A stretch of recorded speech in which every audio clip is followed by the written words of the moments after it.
తెలంగాణలో సాధారణ ఎన్నికలకు కేవలం 6 నెలలు మాత్రమే సమయం ఉంది. అధికార బీఆర్ఎస్ పార్టీ ఇప్పటి నుంచే వ్యూహ రచనలో మునిగి తేలుతుంది. ఈసారి కూడా గెలిచి ముచ్చటగా మూడవసారి అధికారాన్ని చేపట్టాలని కేసీఆర్ భావిస్తున్నారు. అందుకు తగ్గట్లుగానే ప్రణాళికలు సిద్ధం చేసుకుంటున్నారు. మొదటిసారి సెంటిమెంట్తో నెట్టుకు వచ్చిన కారు అధినేత రెండోసారి సంక్షేమం పేరుతో విక్టరీని సాధించారు.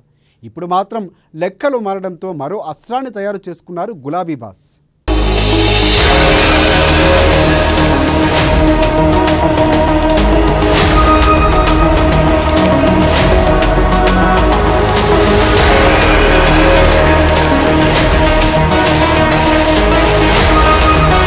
సంక్షేమ మంత్రం జపిస్తున్న కేసీఆర్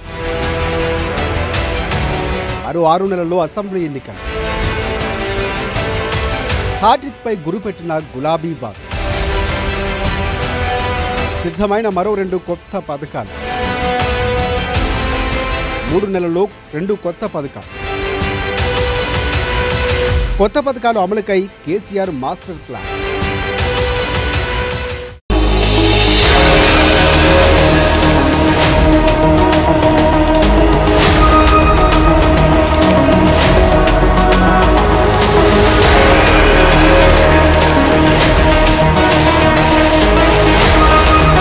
తొమ్మిదేళ్లుగా తెలంగాణలో సంక్షేమ మంత్రం జపిస్తున్నారు బీఆర్ఎస్ అధినేత కేసీఆర్ను.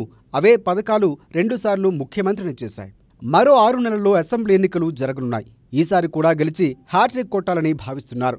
మరోవైపు తెలంగాణలో గెలవడం ద్వారా దాని ప్రభావం జాతీయ రాజకీయాలపై కూడా ఉంటుందని అంచనా వేస్తున్నారు. తెలంగాణలో గెలిస్తే 2024 లోక్సభ ఎన్నికల్లో తిరుగుండదని భావిస్తున్నారు. ఈ క్రమంలోనే తెలంగాణ ప్రజల్లో బీఆర్ఎస్ పాలనపై ఉన్న వ్యతిరేకతను అధిగమించేందుకు ప్రతిపక్షాలు ఎన్నికల్లో చిత్తు చేసేందుకు సరికొత్త సంక్షేమ వ్యూహాన్ని రచిస్తున్నారు. రాబోయే 2-3 నెలల్లో కొత్త పథకాన్ని కూడా తెలంగాణలో ప్రారంభించేలా ప్లాన్ చేసుకుంటున్నారు.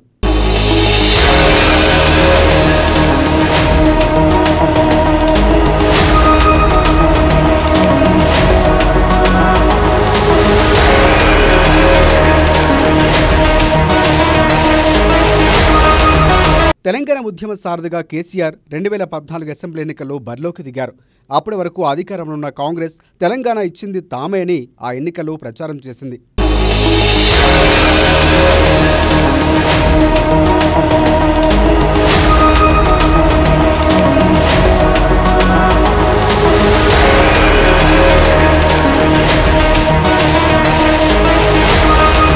కానీ తెలంగాణ తెచ్చింది తానేనని కేసీఆర్ టీఆర్ఎస్ చేసిన ప్రచారాన్ని బలంగా ప్రజలు నమ్మారు. అదే సమయంలో తాను అధికారంలోకి వస్తే 1000 రూపాయల పెన్షను, దళితులకు 3 ఎకరాల భూమి, పేదలకు డబుల్ బెడ్రూమ్ ఇండ్లు, ఇంటికో ఉద్యోగం వంటి హామీలు ఇచ్చారు. ఉద్యమ సారథిని గెలిపిస్తే హామీలు కూడా నెరవేరుస్తామని తెలంగాణ సమాజం నమ్మింది. దీంతో టీఆర్ఎస్ 67 మంది ఎమ్మెల్యేలతో అధికారంలోకి వచ్చింది.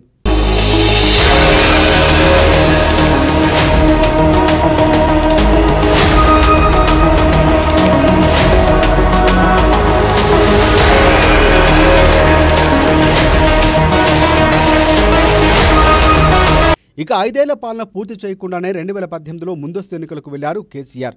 ఈ ఎన్నికలకు ముందే రైతు బంధు పథకాన్ని ప్రారంభించారు. భూమి ఉన్న ప్రతి రైతుకు పెట్టుబడి సాయంగా 4000 రూపాయలు అందించారు. అయితే విపక్షాలు ఇది ఎన్నికల స్టంట్ అని ప్రచారం చేసింది. ఇక ఎన్నికల సమయంలో అధికారంలోకి వస్తే తాను ప్రారంభించిన సంక్షేమ పథకాలు కొనసాగుతాయని ప్రచారం చేశారు. రైతు బీమా కూడా ఇస్తామని ప్రకటించారు. పెన్షన్లు 2000 రూపాయలు చేస్తామని హామీ ఇచ్చారు కేసీఆర్.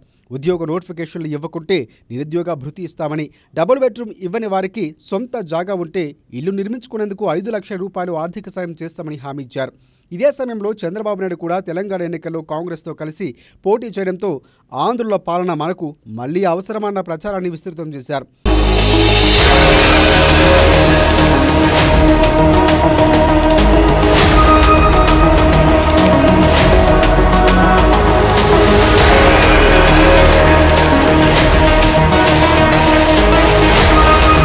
దీంతో ఆంధ్రలో వస్తే మళ్లీ తెలంగాణ ఆగమవుతుందని నమ్మి కేసీఆర్ ఈసారైనా మాట నిలబెట్టుకుంటాడని భావించి ప్రజలు మరోమారో అధికారాన్ని కట్టబెట్టారు.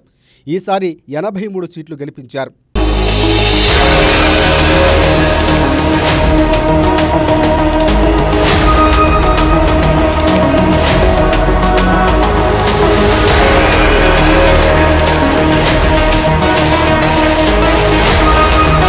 ఇక ఈ ఏడాది చివరన జరిగే అసెంబ్లీ ఎన్నికల్లో మరోమారు అధికారంలోకి రావాలనుకుంటున్నారు కేసీఆర్.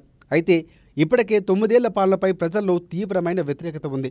ఎన్నికల ఏడాది ఉద్యోగ నోటిఫికేషన్లు ఇవ్వడం, గత ఎన్నికల్లో ఇచ్చిన 5 లక్షల రూపాయలు ఆర్థిక సాయం చేయకపోవడం, డబుల్ బెడ్రూమ్ ఇండ్లు మంజూరు చేయకపోవడం, దళితులకు 3 ఎకరాలు ఇవ్వకపోవడంతో పాటు ఉద్యోగులకు వేతనాలు కూడా ఇవ్వలేని పరిస్థితి నెలకొంది.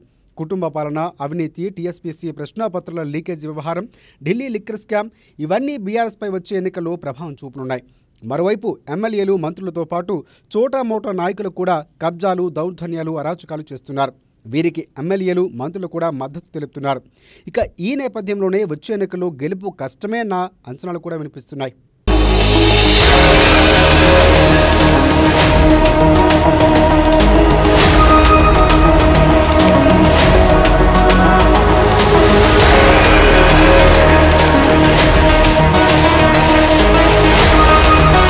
అయితే అపర చాణక్యుడైన కేసీఆర్ వీటన్నింటినీ మరిచిపోయేలా, ప్రతిపక్షాలు దెబ్బ కొట్టేలా 2 కొత్త పథకాలు తీసుకురావాలని భావిస్తున్నారు. ఇందులో ఒకటి రైతు బంధు సాయం పెంపు. ప్రస్తుతం 5,000 రూపాయలు ఇస్తున్న రైతు బంధు సాయాన్ని వచ్చే వానాకాలం నుంచి ఎకరాకు 7,000 రూపాయలు ఇవ్వాలని ప్రణాళికను రూపొందిస్తున్నారు. అంటే ఏటా 2 పంటలకు 14,000 రూపాయలు అందిస్తారు. ఇక రెండవ పథకం రైతు పెన్షన్.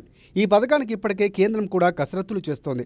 అయితే కేంద్రం కంటే ముందుగానే దీనిని ప్రారంభించాలని కేసీఆర్ భావిస్తున్నారు. 60 ఏళ్లు నిండిన రైతులకు రైతు బీమా అందించడం లేదు. దీంతో వీరికి పెన్షన్ ఇవ్వాలని భావిస్తున్నారు.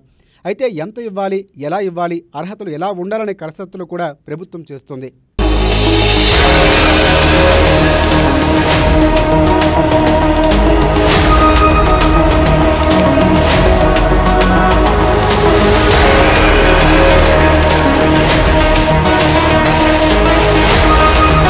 మొత్తంగా బీఆర్ఎస్ అధినేత చేస్తున్న ఈ సరికొత్త సంక్షేమం ఆ పార్టీకి మరోసారి అధికారం కట్టబెడుతుందా, లేక ప్రభుత్వంపై ఉన్న వ్యతిరేకత ప్రతిపక్షంలో కూర్చోబెడుతుందో తెలుసుకోవాలంటే మరో 8 నెలల పాటు వేచి చూడాలి.